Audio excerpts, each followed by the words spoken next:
নমস্কাৰ বন্ধুসকল, আজি আমি তিলৰ স্বাস্থ্য উপকাৰিতাৰ বিষয়ে কথা পাতিম। আমি যদি এক নিৰ্দিষ্ট নিয়মত আৰু এক নিৰ্দিষ্ট মাত্ৰাত তিল নিয়মিতভাৱে সেৱন কৰোঁ তেনেহ'লে আমি বহুতো ৰোগৰ পৰা বাচি থকাটো সম্ভৱ।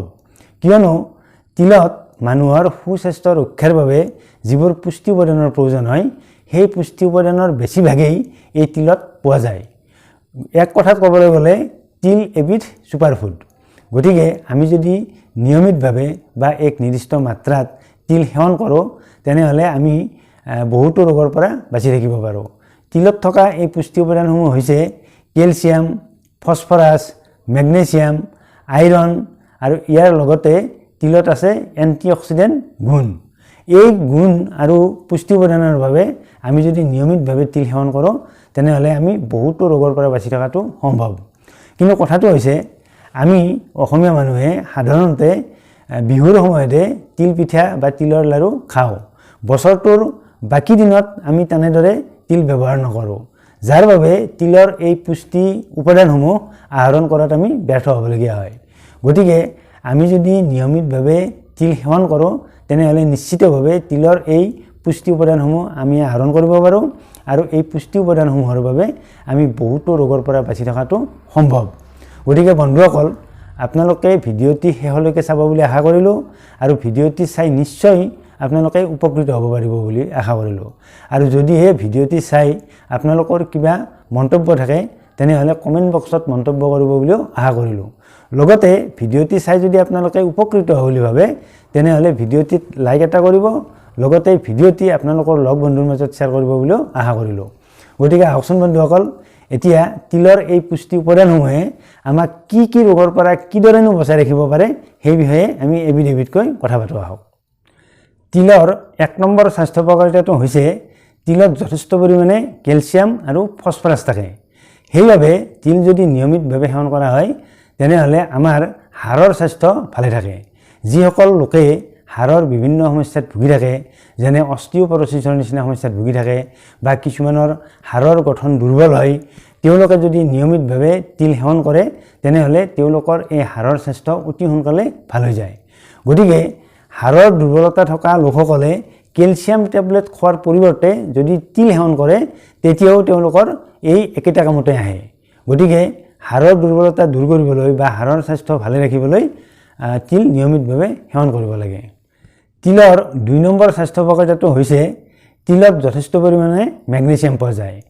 আমাৰ শৰীৰত যদি মেগনেছিয়ামৰ ঘাটি থাকে তেনেহ'লে আমাৰ উচ্চ ৰক্তচাপৰ নিচিনা সমস্যাৰ সৃষ্টি হ'ব পাৰে আৰু এই বুলি চিকিৎসা বিজ্ঞানীসকলে মতামত দিছে বা চিকিৎসা বিজ্ঞানীসকলে এই মেগনেছিয়ামৰ প্ৰভাৱ সম্পৰ্কে বা উচ্চ ৰক্তচাপত মেগনেছিয়ামৰ প্ৰভাৱ সম্পৰ্কে কৈছে।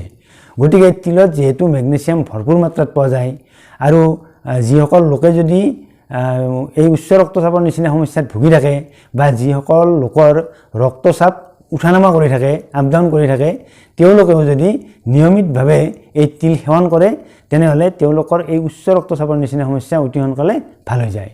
আৰু তিলত যথেষ্ট পৰিমাণে মেগনেছিয়াম থকা হেতুকে আচলতে হাৰ্টৰ স্বাস্থ্য ভালে থাকে আৰু হাৰ্টৰ স্বাস্থ্য ভালে থকা মানে উচ্চ ৰক্তচাপৰ নিচিনা সমস্যা বা ৰক্তচাপৰ নিচিনা সমস্যাও অতি সহজে ভাল হৈ যায়। তিলৰ অতি গুৰুত্বপূৰ্ণ এক পুষ্টি গুণ হৈছে তিল যদি নিয়মিতভাৱে সেৱন কৰা হয় তেনেহ'লে যিসকল লোকে কোষ্ঠকাঠিন্যৰ নিচিনা সমস্যাত ভুগি থাকে তেওঁলোকৰ এই কোষ্ঠকাঠিন্যৰ সমস্যা অতি সহজে দূৰ হৈ যায়। কিয়নো তিলত আচলতে যথেষ্ট পৰিমাণে ফাইবাৰ পোৱা যায়। তিলত থকা এই ফাইবাৰৰ বাবে হজম শক্তি বা পাচন ক্ৰিয়া অতি ভাল হয় আৰু পাচন ক্ৰিয়া ভাল হোৱাৰ ফলত যিসকল লোকে কোষ্ঠকাঠিন্যৰ নিচিনা সমস্যাত ভুগি থাকে তেওঁলোকৰ এই কোষ্ঠকাঠিন্যৰ সমস্যা অতি সহজে ভাল হৈ যায়।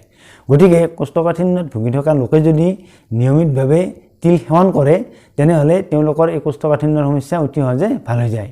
আমি অৱশ্যে বিহুৰ সময়ত যেতিয়া তিলৰ পিঠা বা তিলৰ লাড়ু সেৱন কৰোঁ তেতিয়া আমি এই কোষ্ঠকাঠিন্যৰ সমস্যাৰ পৰা সেইকেইদিন সকলোৱে আচলতে ৰেহাই পোৱা যায়, এই কথা আমি সকলোৱে জানো। গতিকে কোষ্ঠকাঠিন্যৰ নিচিনা সমস্যা দূৰ কৰিবলৈ হ'লেও আমি তিল ব্যৱহাৰ কৰিব লাগে। তিলত ভৰপূৰ মাত্ৰাত জিংক পোৱা যায়। জিংক থকাৰ বাবে যদি নিয়মিতভাৱে তিল সেৱন কৰা হয় তেনেহ'লে শৰীৰৰ ৰোগ প্ৰতিৰোধ ক্ষমতা শক্তিশালী হৈ উঠে। গতিকে যিসকল লোকে শৰীৰৰ ৰোগ প্ৰতিৰোধ ক্ষমতা দুৰ্বল হোৱাৰ বাবে বিভিন্ন ৰোগত বা বিভিন্ন ঋতুজনিত ৰোগত ভুগি থাকে তেওঁলোকে যদি নিয়মিতভাৱে এই তিল সেৱন কৰে তেনেহ'লে তেওঁলোকৰ শৰীৰৰ ৰোগ প্ৰতিৰোধ ক্ষমতা শক্তিশালী হয় আৰু বিভিন্ন ৰোগ ব্যাধিৰ পৰা অতি সহজে হাত সাৰি থকাটো সম্ভৱ হৈ উঠে। তিলৰ আন এক স্বাস্থ্য উপকাৰিতা হৈছে যিসকল মাতৃয়ে দুগ্ধপান কৰাই থাকে তেওঁলোকেও যদি নিয়মিতভাৱে তিল সেৱন কৰে তেনেহ'লে তেওঁলোকৰ এই দুগ্ধৰ পৰিমাণ বৃদ্ধি পায়। লগতে তিল নিয়মিতভাৱে সেৱন কৰিলে স্মৃতিশক্তিও বৃদ্ধি পায় আৰু লিভাৰৰ স্বাস্থ্যও ভালে ৰাখে। গতিকে তিলৰ এই পুষ্টি উপাদানসমূহে আমাক বিভিন্ন ধৰণে বিভিন্ন ৰোগৰ পৰা বচাই ৰাখিব পাৰে। ইয়াৰ উপৰি তিলত যিহেতু এণ্টিঅক্সিডেণ্ট গুণ আছে গতিকে তিল নিয়মিতভাৱে সেৱন কৰিলে কেঞ্চাৰ প্ৰতিৰোধ হৈ থাকে। তিলত যথেষ্ট পৰিমাণে আইৰণ পোৱা যায়। অৱশ্যে বগা তিলতকৈ ক'লা তিলবিধতহে আইৰণ বেছি পৰিমাণে পোৱা যায়।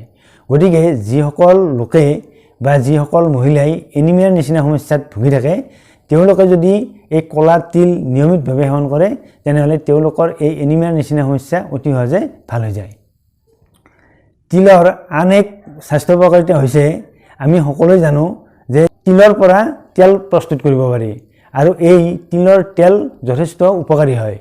এই তিলৰ তেলৰ পৰা আমি বিভিন্ন আঞ্জা বা ব্যঞ্জন বনাওঁতেও এই তিলৰ তেল ব্যৱহাৰ কৰিব পাৰোঁ আৰু তিলৰ তেলৰ যথেষ্ট উপকাৰী গুণ আছে।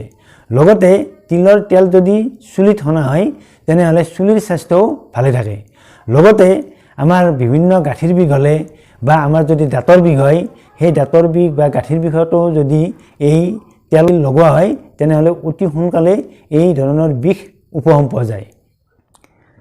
তিলৰ আন এক উল্লেখযোগ্য স্বাস্থ্য উপকাৰিতা হৈছে তিল নিয়মিতভাৱে সেৱন কৰিলে ডায়েবেটিছ ৰোগ কণ্ট্ৰলত থাকে, কিয়নো তিলৰ সাধাৰণতে গ্লাইচেমিক ইণ্ডেক্স খুব কম। গতিকে আৰু তিলৰ যিবিলাক পুষ্টি উপাদান আছে সেই পুষ্টি উপাদানসমূহৰ বাবে ডায়েবেটিছ ৰোগীৰ আচলতে স্বাস্থ্য ভালে থাকে আৰু লগতে চুগাৰ নিয়ন্ত্ৰণত থাকে যিহেতু তিলৰ গ্লাইচেমিক ইণ্ডেক্স একেবাৰে কম। গতিকে যিসকল লোকে ডায়েবেটিছ ৰোগত ভুগি আছে তেওঁলোকে নিয়মিতভাৱে এই তিল সেৱন কৰিব লাগে। বন্ধুসকল, তিলৰ পুষ্টিগুণসমূহে আমাক কি কি ৰোগৰ পৰা বচাই ৰাখিব পাৰে সেই বিষয়ে কিছু কথা শুনিলে। যদিহে আপোনালোকে আজিৰ ভিডিঅ'টি চাই ভাল পাইছে তেনেহ'লে আমাৰ স্বাস্থ্য ৰক্ষা চেনেলটো ছাবস্ক্ৰাইব কৰি থ'বলৈ আপোনালোকক অনুৰোধ জনালোঁ। লগতে ওচৰতে থকা বেল আইকনটো প্ৰেছ দি থ'বলৈ আপোনালোকক অনুৰোধ জনালোঁ। অন্য এটা ভিডিঅ'ত লগ পোৱাৰ আশাৰে আজিলৈ সামৰিছোঁ। ধন্যবাদ।